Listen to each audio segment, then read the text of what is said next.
सर्वांना नम्र विनंती करतो की आपण या जनसागरास संबोधित करावं। भारत माता की, भारत माता की। हिंदवी स्वराज्याचे सरसंस्थापक छत्रपती शिवरायांना मानाचा मुजरा करतो। भारतीय राज्यघटनेचे शिल्पकार भारतरत्न डॉक्टर बाबासाहेब आंबेडकर यांना मानवंदना अर्पित करतो। आणि आज उदगीरच्या या प्रचंड अशा जाहीर सभेमध्ये मंचावर उपस्थित माजी केंद्रीय मंत्री श्री भगवंत खुबाजी, आपले लोकप्रिय आमदार माजी मंत्री आमचे सहकारी संजय बनसोडेजी, सन्माननीय आमदार संभाजीराव पाटील निलंगेकर, सन्माननीय आमदार रमेशप्पा कराड, सन्माननीय आमदार अभिमन्यूजी पवार, आपल्या जिल्ह्याचे अध्यक्ष ज्येष्ठ नेते आदरणीय बसवराज पाटीलजी, गोविंद अण्णा केंद्रे, या ठिकाणी उपस्थित श्री त्र्यंबक भिसे, श्री सुधाकर श्रृंगारे, अर्चनाताई चाकूरकर पाटील, त्याचप्रमाणे ॲडव्होकेट व्यंकटराव बेद्रे, बबरुवान खांदाडे, दिलीप देशमुख, अरविंद पाटील निलंगेकर, या ठिकाणी उपस्थित बसवेश्वर धारशिवे, त्याचप्रमाणे आमचे राजेश्वर निठुरे, रामचंद्र तिरुके, गणेशदादा हाके,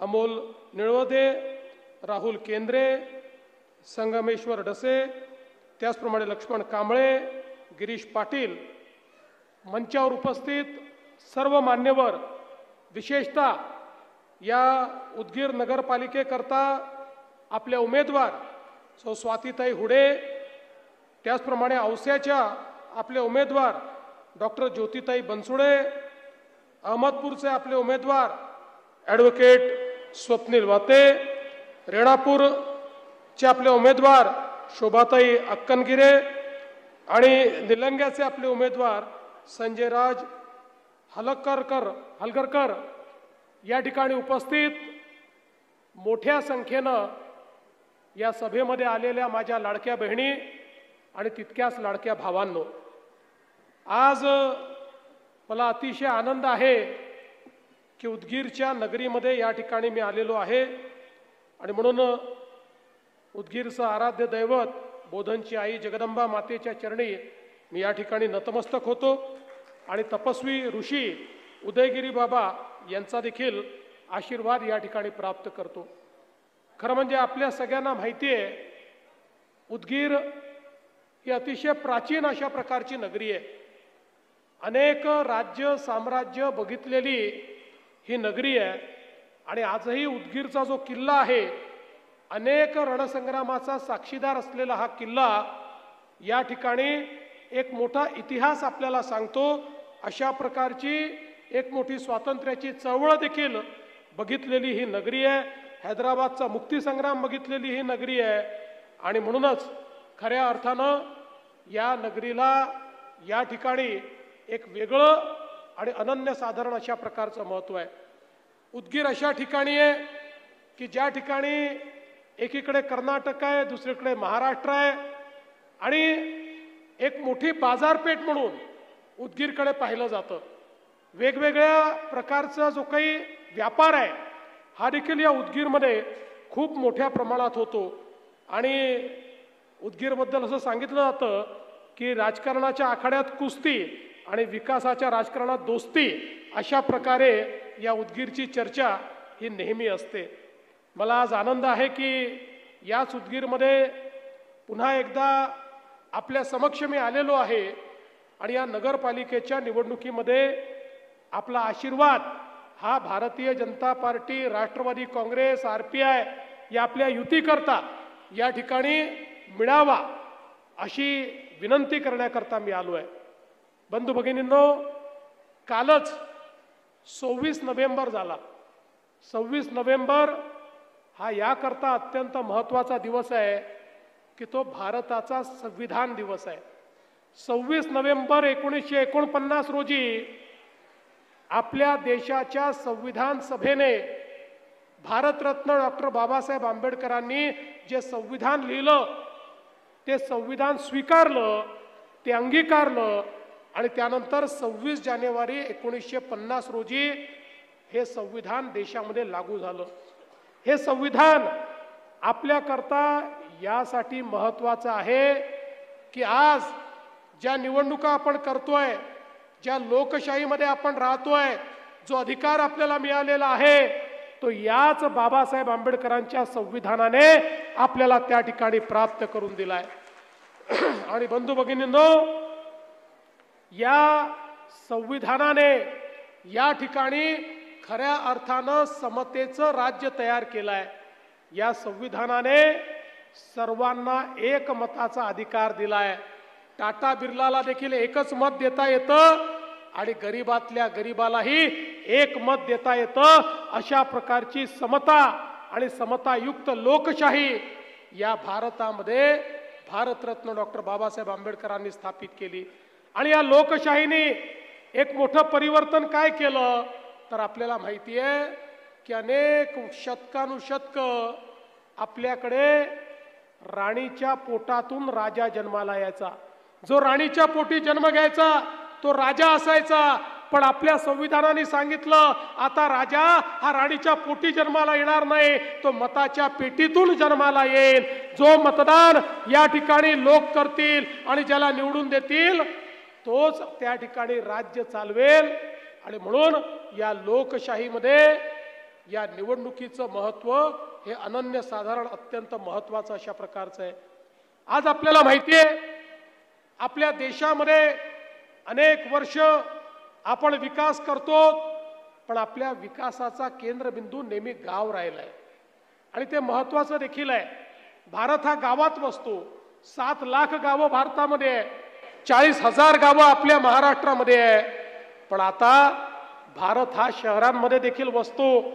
आपण जर बघितलं तर महाराष्ट्राची 6.5 कोटी जनता ही 40,000 गावांमध्ये राहते आणि तेवढीच 6.5 कोटी जनता उदगीर सारख्या 400 शहरांमध्ये राहते. आणि म्हणून आज शहरांनाही तेवढंच महत्त्व आलंय. आपण वर्षानुवर्ष शहरांकडे दुर्लक्ष केलं. लोक गावातनं शहराकडे येत होती. अन्न वस्त्र निवारा शिक्षण आरोग्य रोजगार याची संधी शहरामध्ये असल्यामुळे लोक शहरात येऊ लागली. पण आपण शहरीकरणाकडे लक्ष न दिल्यामुळे लोकांना राहायला जागा नव्हती, अतिक्रमण झाली, झोपडपट्ट्या तयार झाल्या, पिण्याचं पाणी नाही अशी अवस्था तयार झाली, कचऱ्याचे ढिगारे तयार झाले, नाल्या तयार झाल्या, सांडपाणी घाणपाणी नाल्यातनं व्हायला लागलं, डास वास मच्छर अशा प्रकारची अवस्था झाली. आपलं सांडपाणी नाल्यांमध्ये जाऊन तेच आपल्या शेतीमध्ये जाऊन त्या ठिकाणी प्रदूषण व्हायला लागलं. अनेक अडचणी या शहरीकरणाचा विचार न केल्यामुळे आपल्या देशामध्ये आणि आपल्या शहरांमध्ये तयार झाल्या. पण पहिल्यांदा देशामध्ये माननीय नरेंद्र मोदीजी देशाचे प्रधानमंत्री झाल्यानंतर त्यांनी सांगितलं गाव तर महत्त्वाचं आहेच पण शहरही महत्त्वाचं आहे. कारण देशाचा 65% GDP हा शहरामध्ये तयार होतो. रोजगाराच्या संधी शहरामध्ये तयार होतात, शिक्षणाच्या संधी शहरामध्ये तयार होतात. त्यामुळे शहरं देखील चांगली झाली पाहिजेत. आणि म्हणून पहिल्यांदा या देशामध्ये देशाच्या मध्यवर्ती सरकारने मोदी सरकारने अटल अमृत सारखी योजना तयार केली आणि या योजनेच्या माध्यमातून लाखो कोटी रुपये हे वेगवेगळ्या शहरांना त्या ठिकाणी द्यायला सुरुवात केली. आपल्या महाराष्ट्राचा विचार केला तर 50,000 कोटी रुपये माननीय मोदीजींनी शहर विकासाकरता या ठिकाणी अटल योजनेतनं दिले आणि त्यातनं मोठ्या प्रमाणात आज आपला विकास चालू आहे. मोदीजींनी सांगितलं प्रत्येक शहरामध्ये भुयारी गटाराची योजना असलीच पाहिजे. जेवढा मैला आहे मैल्याचं पाणी आहे हे भुयारी गटारातनं गेलं पाहिजे आणि ते भुयारी गटारातनं गेल्यानंतरही नदी नाल्यामध्ये सोडायचं नाही तर STP तयार करून त्याच्यामध्ये प्रक्रिया करून त्यातला मैला बाजूला करून त्यातनं खत तयार करा आणि जे चांगलं पाणी आहे ते पाणी पुन्हा नदी नाल्यात सोडा जे शेतकऱ्याच्या सिंचनाकरता कामी येईल अशा प्रकारची आज एक मोठी योजना संपूर्ण महाराष्ट्रामधल्या प्रत्येक शहरामध्ये भुयारी गटार बनवण्याकरता आपल्याला मोदीजींनी दिली आणि महाराष्ट्र सरकारने देखील त्याच्यामध्ये आपला पैसा टाकला आणि आता ही कामं आपण सुरू केली आहेत। प्रत्येक शहरामध्ये पिण्याचं पाणी असलं पाहिजे, प्रत्येक घरापर्यंत पाणी पोचलं पाहिजे, प्रत्येक घरातल्या माझ्या माता भगिनींनी नळ उघडल्यानंतर रोज तिला स्वच्छ पाणी मिळालं पाहिजे हे मोदीजींनी सांगितलं। हजारो कोटी रुपये या पाण्याच्या योजनेकरता आपल्याला दिले। आपल्या संजय भाऊंनी सांगितलं मी ज्यावेळेस या ठिकाणी 2016ला आलो होतो लिंबोटी धरणावरनं हे पाणी पुरवठ्याची योजना आपण घोषित केली, त्याला निधी दिला आणि संजय भाऊंनी प्रयत्न करून ते काम या ठिकाणी पूर्ण करून घेतलं आणि आज आपल्याकडे पाणी येत आहे आणि अजून चांगल्या पद्धतीने हे पाणी आपल्याला आणायचं आहे। त्यामुळे रस्त्यांची व्यवस्था असेल, उद्यानं असतील, या ठिकाणी खेळाची मैदानं असतील, या ठिकाणी शाळा असतील, या ठिकाणी दवाखाने असतील, अशा सगळ्या सोयी आपल्यापर्यंत पोहोचवण्याकरता या ठिकाणी माननीय मोदीजींनी पैसे दिले। आज आपल्याकडे 140 कोटी रुपयाची भुयारी गटाराची योजना पहिल्या टप्प्याची आली। हा सगळा निधी मोदीजींच्या माध्यमातून आला आणि आता दुसरा टप्पा आपल्याला हवा आहे। संजय भाऊ काळजी करू नका, दुसरा टप्पाही मिळणार आणि संपूर्ण उदगीरला आपण त्या ठिकाणी नालीमुक्त हे निश्चितपणे करणार आहे। आज लिंबोटीच्या 150 कोटी रुपयाची आपण योजना केली आणि एवढंच नाही तर आष्टा मोड ते उदगीर पर्यंतचा 150 कोटी रुपयाचा सिमेंट कॉन्क्रीटचा रस्ता असेल। आज उदगीरमध्ये आल्यानंतर खूप चांगलं वाटतं। या ठिकाणी प्रशासकीय इमारती इतक्या सुंदर झालेल्या आहेत की त्या पाहिल्यानंतर माझ्या हे लक्षात आलं की तुम्ही लोक खूप हुशार आहे। या ठिकाणी अतिरिक्त जिल्हाधिकारी कार्यालय, अतिरिक्त SPचं कार्यालय, सगळे अतिरिक्त कार्यालय तयार करून घेताय। तुम्हाला माहिती आहे ज्यावेळी महाराष्ट्रात नवीन जिल्हे तयार करायची वेळ येईल त्यावेळी तुम्ही मग दावा ठोकणार आहे की आमच्याकडे सगळंच आहे, आम्हाला तुम्ही द्या। पण ठीक आहे, ही अतिशय चांगली गोष्ट आहे।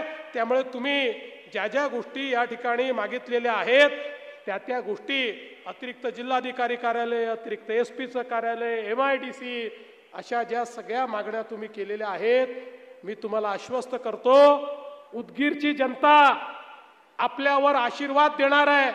आपल्या नगराध्यक्षांसहित पूर्ण बहुमत आपल्याला देणार आहे आणि मग त्यांच्या बहुमताचा त्या ठिकाणी सन्मान करत या ज्या ज्या मागण्या तुम्ही केलेल्या आहेत त्या मागण्या पूर्ण करण्याचं काम हे आपलं सरकार या निमित्ताने निश्चितपणे करेल हे मी या आपल्याला सांगू इच्छितो।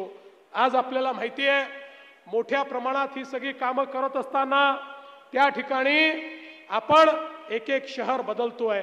एकेका शहरामध्ये कॉन्क्रीटचे रोड तयार करणं असेल, त्या ठिकाणी नवीन उद्यानं तयार करणं असेल आणि आता तर मोदीजींनी आयुष्यमान आरोग्य मंदिरं आपल्याला दिलेली आहेत।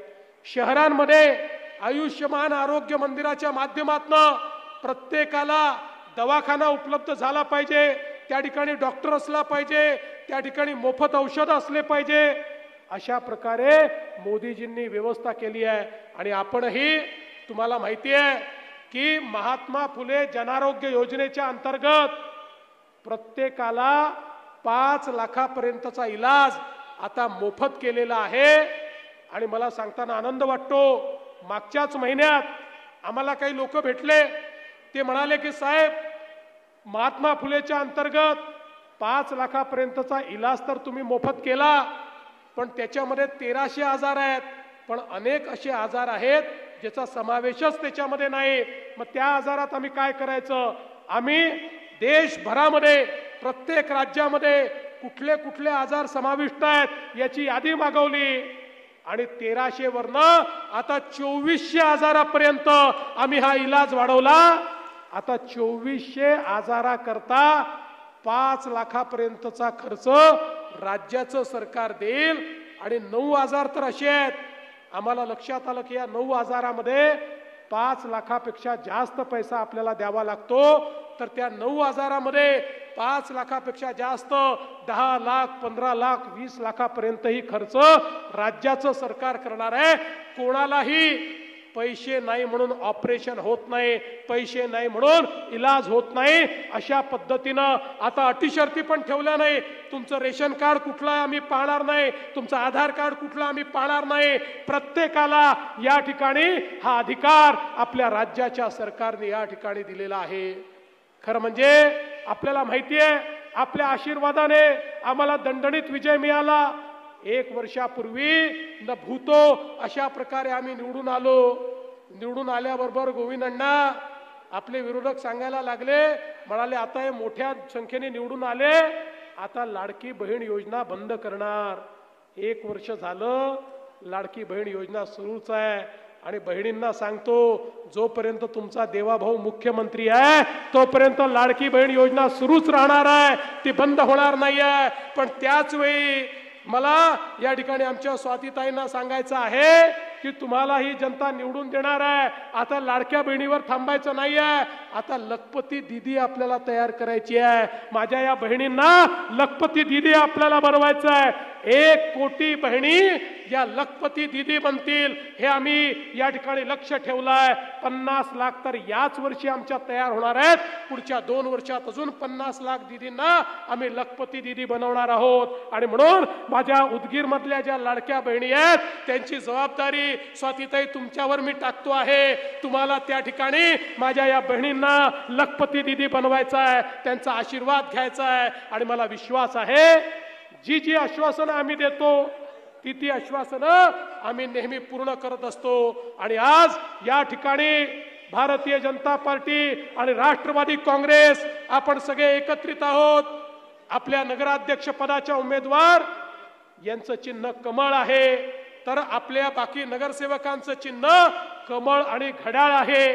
ज्या ठिकाणी कमळ आणि घड्याळ आपल्याला दिसेल त्या ठिकाणी आपल्याला या ठिकाणी खऱ्या अर्थानं बटन दाबायची आहे. खरं तर मला अतिशय आनंद आहे की आमच्या संजय भाऊंनी या ठिकाणी पुढाकार घेतला आणि ही युती या ठिकाणी घडवली. त्याबद्दल मी त्यांचं मनापासून अभिनंदन करतो. आपले सगळे इतरही उमेदवार या ठिकाणी आलेले आहेत. खरं म्हणजे उदगीरमध्ये आल्यानंतर आमच्या नागू अण्णांची देखील मला आठवण येते, त्यामुळे त्यांनाही मी या ठिकाणी खऱ्या अर्थानं त्यांचंही स्मरण करतो. आणि मी आपल्याला एवढीच विनंती करतो, 2 तारखेला आमच्या उमेदवारांची काळजी तुम्ही करा. 2 तारखेला कमळाची आणि घड्याळाची काळजी तुम्ही करा आणि त्यानंतर 5 वर्ष तुमची काळजी आम्ही करू, हा विश्वास तुम्हाला देतो. आणि माझं बोलणं संपवतो. धन्यवाद. जय हिंद, जय महाराष्ट्र. धन्यवाद साहेब. या विराट जाहीर सभेचा समारोप वंदे मातरम या गीताने होणार असून